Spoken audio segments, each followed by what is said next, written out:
Welcome to the Zweig Letter Podcast, putting architectural, engineering, planning, and environmental consulting experts straight talk in your ear. These podcasts deliver great interviews with industry leaders and Zweig Group's 3 decades of invaluable research, leadership, management, marketing, client, and HR advice directly to you, free of charge. The Zweig Letter Podcasts let you develop personally and professionally, wherever you are.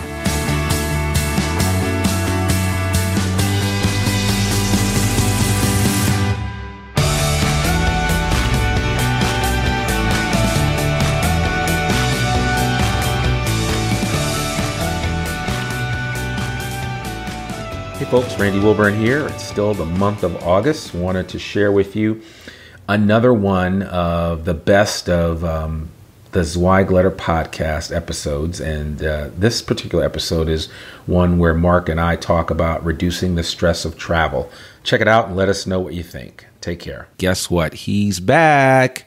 Mark Zweig is here with us today, and I finally had a chance to corral him for a few podcast episodes. And today, we're going to talk about an issue that he has brought up several times before. He's written about it over and over again, and I don't think there's anybody more qualified to talk about reducing the stress of travel than Mark. I know in the past, he has spent time flying back and forth from Boston to California on a weekly basis. He's been there, done that, seen everything change, including the drastic change with regard to security after 9/11. And Mark certainly has a lot of ideas and a lot of insight in this area, especially for you young up-and-coming designers, architects, engineers that are starting to get on the road for your firm. You know, how do you make travel work? How do you kind of keep the balance going, maintain things while maintaining your home life, et cetera? But Mark has he wrote an article recently in the February 19th issue of the Zweig Letter publication, which he talked about reducing the stress of travel. And so, Mark, we're so glad to have you on today, and I'd love for you to enlighten our listening audience about some of the tips and tricks of getting the most out of traveling and how to be more efficient about that process. I don't know if I can tell you how to get the most out of it, but I can tell you how to be efficient and make it less stressful. Well, that's cool. Well, we'll take that. So there were a couple of things that you mentioned that really, in your mind, are practices that you try to initiate every time you do travel. One of the things you said right away was eat before you get on the plane, and the importance of that. Yeah, absolutely. Because you never know. You could have delays. You could sit out there on the tarmac for 3 hours. Anything can happen. Any delay then makes your connection difficult, which means you probably won't be able to eat. Keeps you from being cranky. Yeah. Yeah. So. And I think also, just as a good reminder, it's always good to buy a bottle of water to take on your trip with you, because you can get really dehydrated on those planes. Oh, yeah. And certainly you want to do that after you clear security, because otherwise they will just take it and throw out your brand new bottle of Dasani, which nobody wants to have happen. So, no. Or even better yet, it could be Fiji water. Yeah, exactly. Which is even more expensive than Dasani. So, Fiji water, by the way, is the water of choice for Mark Zweig. So if you're ever with him, and invite him to have a crisp, cold bottle of Fiji water, and I'm sure he'll take you up on that. So, how about just the technology that you use when you travel? I know you mentioned kind of getting the airline app, that can kind of help you when you run into delays and stuff. But how do you use your airline application? Oh, yeah. I mean, you've got to have all the airline apps, and it tells you if the gates change or you're delayed or where your baggage is. It's crazy not to do that. You can get your check-in online easily. You got to have it. I mean, it's a piece of cake. Yeah. But I think more importantly is have plenty of batteries. Yeah. For your cell phone or your laptop. Right. I'm big on the auxiliary batteries. Yeah. Because you never know. It's so difficult. It's getting easier to charge now. Right. More planes have charging ports. Yeah. But what I found is those USB ports are barely charge your stuff. They're super weak. They are. If your cord will even stay in there. Cause a lot of times they're the so problem. worn out that as soon as you plug your cord in, it just falls out. The AC ones are terrible. Yeah. They're always worn out. Yeah. And that's a huge problem. I was going to mention that. Yeah. So I'm always like spreading out my little tongs so they fit in there. Right. Reaching down and holding it. I'd rather just have really good batteries. Yeah. They don't cost that much. You can get one for $50 that'll really do a great job for anything all day. Yeah, absolutely. And for those of you listening, when Mark's referring to those rechargeable batteries that are really beneficial to have, you can find them on Amazon in a variety of prices, a variety of sizes, and a lot of them will recharge your smartphone 2, 3, even sometimes 4 times in a day.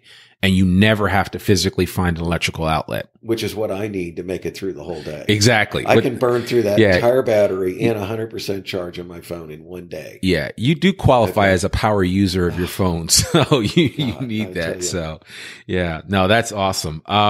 You also mentioned something else. And I know for us living out here in the hinterlands of the great state of Arkansas, taking the first flight out of Dodge in the morning is always a good idea. I think it's a good idea no matter where you are. Yeah. Because if there are delays, you've got a chance to still get there. Yeah. And, if things are in trouble, if there are weather problems, whatever, those things just build up throughout the day. They just get worse and worse. Yeah. And you'll have more options the sooner you leave. Yep, absolutely. Absolutely. So how about on the plane? I mean, in terms of kind of I've traveled with you numerous times, but I know that you mentioned that, trying to get your seats in advance is a big help, in terms of that. But any specifics about seats and seating arrangements when you're traveling? I mean, I like to sit in the aisle so I can get up and go to the bathroom if I need to. Right. Or if I have somebody next to me who weighs 2 or 3 times what the average person does, I can get some which happens quite a bit. It does happen. I can get some fresh air by leaning into the aisle.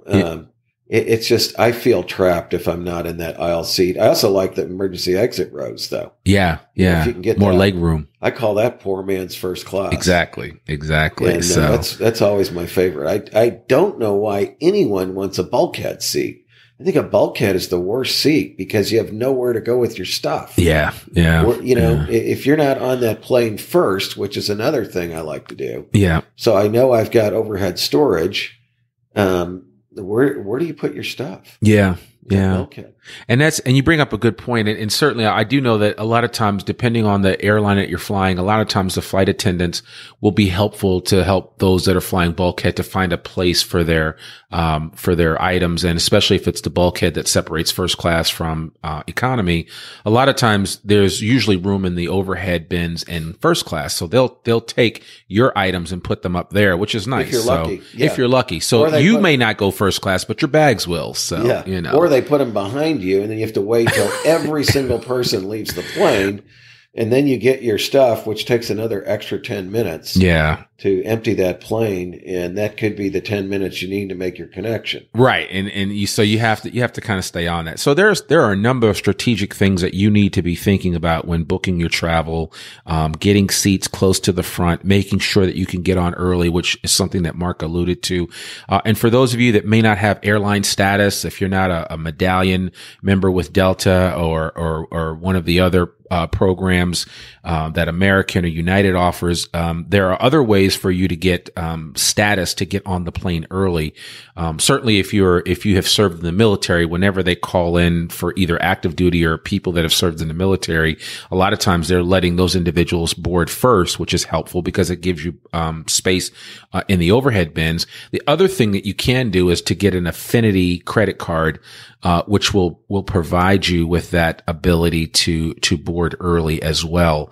I know with, like, for example, Delta has a partnership with American Express as an example. And with that American Express partnership, if I didn't have status with Delta, I could use my Delta Amex card, book my travel, and I would automatically get Sky privileges, which would allow me to board after first class. So yeah, it helps. I mean, every little bit helps. It does. You want to try not to do the gate check thing because or leave your bag at the on the jetway, so you pick it up in a long ass line. I feel so bad for all those people that have to do that. Me too. So, it's like, I don't want to do that. I'm going to pack light, man. Yeah. I want to not be waiting around for my bag. Yeah. And speaking of which, and that kind of goes to my next thing is it's always helpful to dress in layers, even if you're going from a warm destination to a cold destination, or from a cold destination to a warm destination. It gets cold on those planes. It gets drafty, and you may not want to put a airplane blanket on you that has been used by 50 million other people, with all of the germs and everything that are just traveling around. Sometimes it's just better to put on an extra layer when you travel, and you'll find it's just much more comfortable for you. And that goes into also packing. The biggest mistake that I see, and even I see some business travelers. I know, Mark, you're not a big fan of the rollerboard luggage.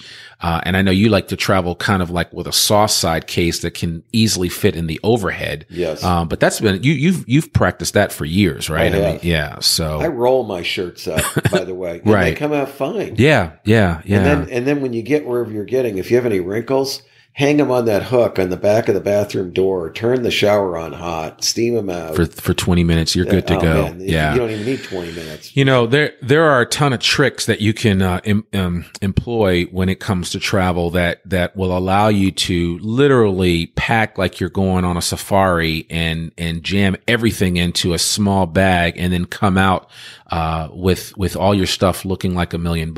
What I will do for this particular episode in our show notes is I'm going to provide a couple of YouTube videos from some expert packers that show individuals how to pack properly, because I think there is an art to it. I just laugh when I see people get on the plane with all this crap, and I'm like, where are you going with this? It's the worst. So, trust me when I say this, especially for business travelers, less is more. You can't, you cannot, try to have an outfit for everything. And I'm always amazed that when I look at people like Jamie Claire Kaiser, our director of consulting, who's always on the road. And if you saw what she travels with, it's like, man, she's basically carrying nothing, but she puts it so well together, and she always looks like $1 million no matter where she goes. Yep. And so there is certainly an art to it. And for those of you that are just starting to hit the road now and early on in your career, you can do it. Trust me when I say this, it's not that difficult. And we will provide some additional resources and information and video in the show notes so that you can see that. Another thing that you mentioned, Mark, and I know that I think you've recently done this, but you should get TSA pre-status if you don't already have it. Oh yeah, absolutely. Yeah. And for those of you that don't know what TSA pre-status means, it just means that you no longer have to take off your belt or your shoes or anything else and be patted down or anything like that when it comes to going through security. Now, they still do random checks just to go ahead and kind of upset the apple cart and make sure that people aren't so used to going through freely through security. But I rarely, if ever, have a problem with TSA pre. And I actually went one step further, and I got what's called clear, which is like TSA pre on steroids. It's TSA pre coupled with the fact that I can like walk anywhere, and all I have to do is biometrically give my fingertip to the little kiosk, and they take me right up to the front, and I go right through security, and there's no issues whatsoever. That's awesome, man. Yeah. And now Clear, and I'll put a link on there. Clear is available now on about 30 airports across the country, some of the busiest airports. And I don't know about you, but if you've ever been in LA on a Friday afternoon and going through the security line, there's easily a couple hundred people on the line. You could miss your flight. Yeah. So, it allows me, having TSA pre, first of all, allows you to not have to feel like you've got to rush to the airport so early because you're worried about the lines. That's not an issue. Between possibly having some type of preferred status with the airline that allows you to board early, you don't have to worry about a lot of those issues that come up for the normal traveler. And for those of you listening that have to get on the road and go see clients, this will just make your life so much easier. You also mentioned something else, which is actually kind of important. You said, carry all your prescriptions and other drugs you need with you on the plane. Yeah. Well, obviously you don't want to lose your bag if you checked it. Right. And some people still do check their luggage. They do. Yeah. I mean, sometimes you have to. You got so much stuff. Right. You're going to give a seminar or something. You got books that you have to check or whatever. It's possible. you'll be checking, but don't leave your prescriptions there. I keep my toiletry bag packed permanently. Yeah. I never have. I've got everything in there: prescriptions, Advil, Tylenol, PM, Band-Aids, whatever you're going to need. Yeah. It's all there. Absolutely. And, that way, if, you don't have to gather your stuff up. I don't understand why people do that.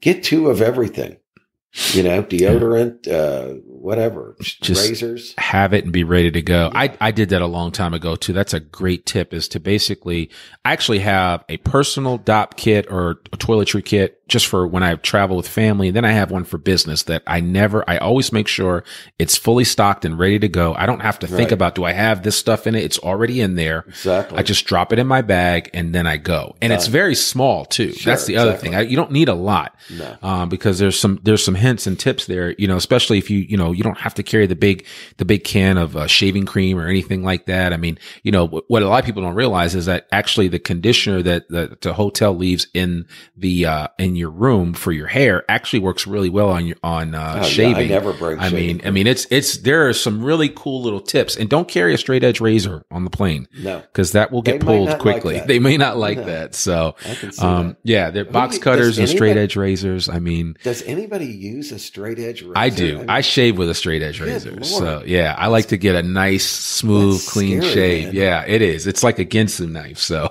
good Lord. So, you're like a Victorian era throwback. Exactly. Just lather that thing up. Yeah. I love it. I love it. A leather shaving belt too. I have a little stone that I sharpen it with, but yes, I do that. Yeah. You have to be very careful. Trust me.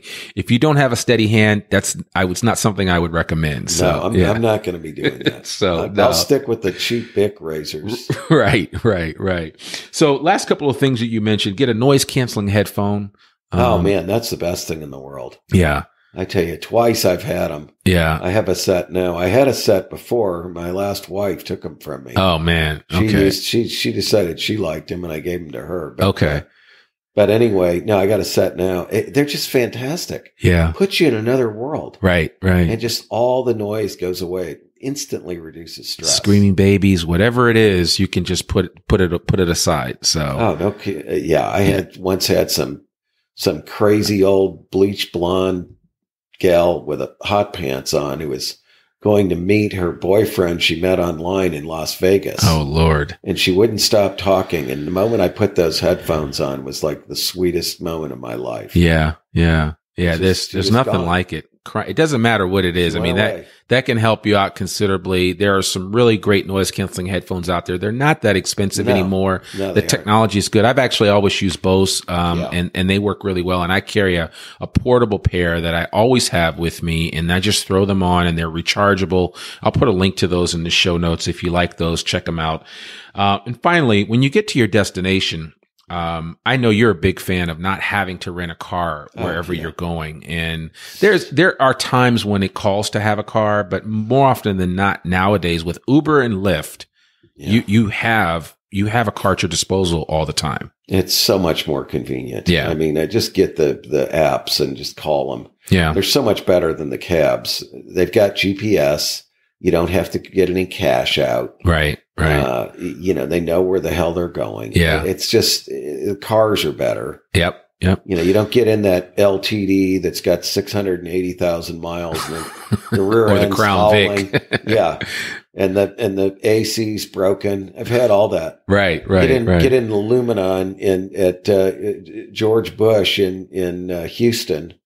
And you're going to fly to, and you got to drive 50 miles to, wherever you're going in Houston. And, and the guy's got no AC. He doesn't tell you till you're leaving the airport property. It's not good. It's not good at all. So that's happened to me. Oh, I know. I know. Yeah. And you're somewhere where it's hot. So that's the issue. Uber is great. I love it. It's so convenient. And you know exactly where the car is, who it's going to be, how long it's going to be before they get there. Yeah. And see it all on your app. Just a piece of advice, especially for those of you that are renting with Uber and Lyft. Certainly I want to recommend, especially if you're a woman, to double check their license plate numbers that they match on your app, as well as the car that's picking you up and the person. I've had situations as a guy where I've had somebody pick me up and that person's picture wasn't the person on there. And it turned out it was somebody working with somebody else as a partnership, but they picked me up, and you just want to be mindful of that. And, I'm a guy. And so I feel like I can handle myself, but if you're traveling on the road as a woman, you want to be mindful of things like that. So make sure things match up, make sure the individual's picture, and Uber and Lyft will show you the picture of the driver, and they'll also give you their license plate number. Make sure all that matches up so that you're not just getting in some random car of somebody that's pretending to be an Uber or Lyft driver. Safety first in everything that you do. We certainly want to encourage you to do that. But those are just some of the tips that Mr. Zweig had to share with us today. And Mark, we certainly appreciate you, taking time out and sharing some of your best practices when it comes to travel. 38 years doing this. You're not, this is not your first rodeo. So we appreciate that. No, it's been a long time, man. So I always remind you of that, but that doesn't matter. It's all good. So, but anyway, we want to thank you for joining us today on this episode of the Zweig Letter Podcast. And folks, I just want to remind you that the Zweig Letter newsletter, which has run continuously since 1992, is a great publication. Imagine 12 pages of high level content and information for the design industry: architect, engineer, environmental consultant, planner, landscape architect. No matter what role you serve in this industry, we have information for you. And so we highly encourage you to get a subscription to the Zweig Letter Podcast. And best of all, we're giving it away for free. You can get a digital subscription to the Zweig Letter Podcast by just going to www.zweiggroup.com and then clicking on the Zweig Letter icon at the top of the website page. There's a word there. It says Zweig Letter. Click on it, and just all you have to do is enter your email address. We don't need anything else. And you'll get every Monday morning, fresh, hot off the presses, a brand new edition of the Zweig Letter. You'll love it. It's perfect. So, you can't beat it. And it's free. It's free. It's, you can't even say that about the Krispy Kreme donuts that are fresh. They're not free. They're not free. No, they aren't free. This is free and it's fresh. Yes, exactly. And Mark writes a letter, Mark writes an article every week. He has some new insight. And so what we try to do on this podcast is to share some of that insight with you. And so that Reducing the Stress of Travel was an article from a recent Zweig letter. And that's the kind of quality information that you get from Mr. Zweig and from the rest of the contributors to the Zweig letter. And so certainly I would encourage you to check it out. And I know that our managing editor, Richard Massey, would greatly appreciate having you do that, because he's very proud of this newsletter and the time and effort that he puts into it. It's second to none. So thank you so much for considering that. And also just want to remind you guys, you can download and listen to back issues of the Zweig Letter Podcast. We have over 100 episodes now on iTunes, Stitcher, SoundCloud, Google Play, wherever you find or wherever you get your podcast, your preferred podcast tool, you can download the Zweig Letter Podcast. And just also give us a review. Let us know what you think about the podcast, what works for you, what doesn't work. Any thoughts or feedback that you have, we would love to hear from you, and share it with your colleagues and coworkers. Remember, sharing is caring. Listen, I'm your host, Randy Wilburn, and I was here today with none other than our own Mark Zweig, chairman of Zweig Group. We really appreciate you guys. And just remember, we exist to make you more successful. We hope you have a wonderful day, and we'll talk to you next week. Bye for now. Thanks for tuning in to this Zweig Letter Podcast episode. If you want more wisdom and inspiration, in addition to information about M&A, strategic planning, HR, and marketing your firm, subscribe now to the digital version of the Zweig Letter free of charge. Just visit thezweigletter.com/subscribe and leave your email address. Your free subscription will begin immediately.